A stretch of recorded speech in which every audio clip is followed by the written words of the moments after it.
Maxime.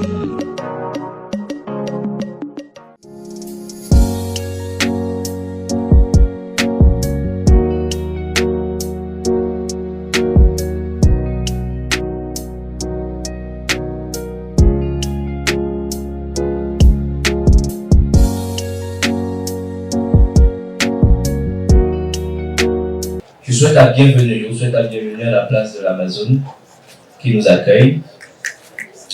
Nous sommes aussi aujourd'hui pour la deuxième édition du Festival international des arts du Bénin qui se déroulera du 23 au 28 avril ici et en partie au Palais des Congrès de Cotonou.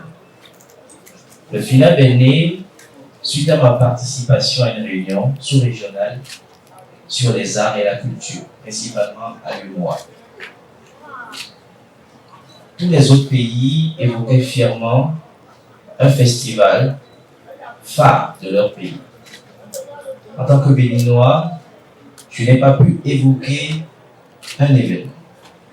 Le FITEL, qui était connu de tous, qui faisait notre fierté, n'est plus aujourd'hui. Donc il était difficile pour nous de pouvoir parler d'un festival international chez nous au Bénin. De retour chez moi, j'ai rassemblé des acteurs majeurs que je remercie ici pour donner naissance au FINAB. Le FINAB, c'est 7 arts reconnus au Bénin et reconnus dans le monde. La danse, la littérature, le cinéma, les arts plastiques, le théâtre, la musique. On a ajouté pour cette édition la gastronomie, qui fait partie intégrante de la culture africaine. Pour cette édition, nous avons rajouté l'influence art, qui est un domaine émergent.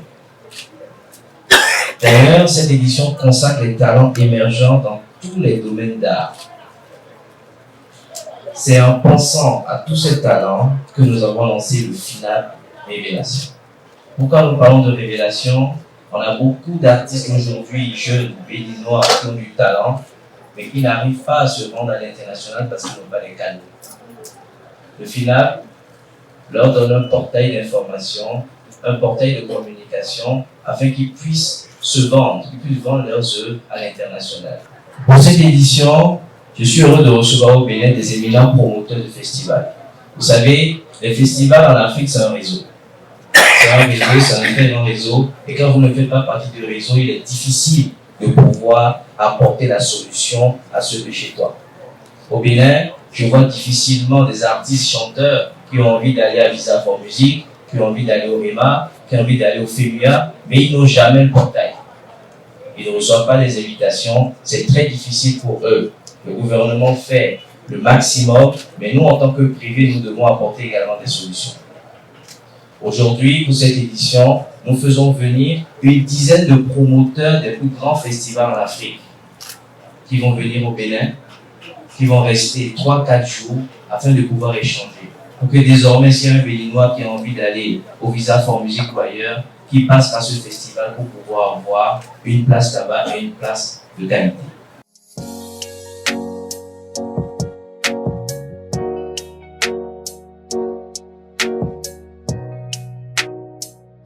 Généralement, les artistes ne savent pas monter les dossiers. Nous ne savons pas par quel réseau il faut passer pour aller à tel endroit. Mais quand on invite des gens, quand on les fait venir pour passer des jours, pour nous donner des formations, je pense que la moindre des choses, c'est de nous déplacer. Je voudrais dire à mes frères et à mes soeurs, artistes, acteurs du secteur, de se dire c'est une opportunité pour nous d'être là. C'est une opportunité d'aller apprendre, c'est une opportunité de nous mettre dans le réseau. Parce que c'est comme on le dit en fond, les malais non. Quand on n'est pas dedans, on n'a pas comme on veut. C'est comme ça. Donc il faut des clés pour ouvrir certaines portes.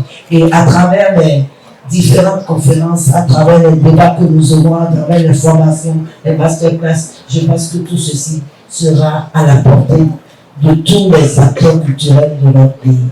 Le Festival international des arts du Bénin est le dernier du paysage artistique et culturel béninois promu par un privé. La première édition s'est déroulée du 14 au 9 février 2023. Et cette édition a été une réussite. Franchement, cette édition a été une réussite. Pour ceux qui sont venus tous les jours voir les animations artistiques, participer aux masterclass et aux différentes formations, ça a été vraiment une réussite. Le promoteur a déjà présenté le FINAP, ce rendez-vous qui valorise l'agenda culturel de notre pays et qui impacte tous les domaines artistiques. Il en a cité tout à l'heure. Je vais dire qui impacte pratiquement les industries culturelles et créatives. Le ministère du Tourisme, de la Culture, des Arts soutient évidemment ce festival qui valorise, je vais ajouter, les industries culturelles et créatives. Au nom du ministre du Tourisme, de la Culture et des Arts, je voudrais féliciter le groupe Empire pour avoir tenu le pari d'organiser la seconde édition du FINAP.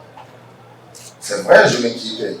Par moment, je passais un coup de fil au président, je lui dis, est-ce qu'il s'agit d'une biennale ou d'un événement annuel? Il m'a dit, il s'agit d'un événement annuel et je tiendrai le pari. Donc, félicitations à vous, monsieur le président, et à toute votre équipe. Je voudrais aussi exhorter le public, notamment les passionnés d'art et de la culture, à se déplacer pour savourer les prestations artistiques. Je pense que si le public m'écoute, nous sommes ici sur l'esplanade de l'Amazon, que les gens fassent des tours tous les soirs, ils ne seront pas déçus.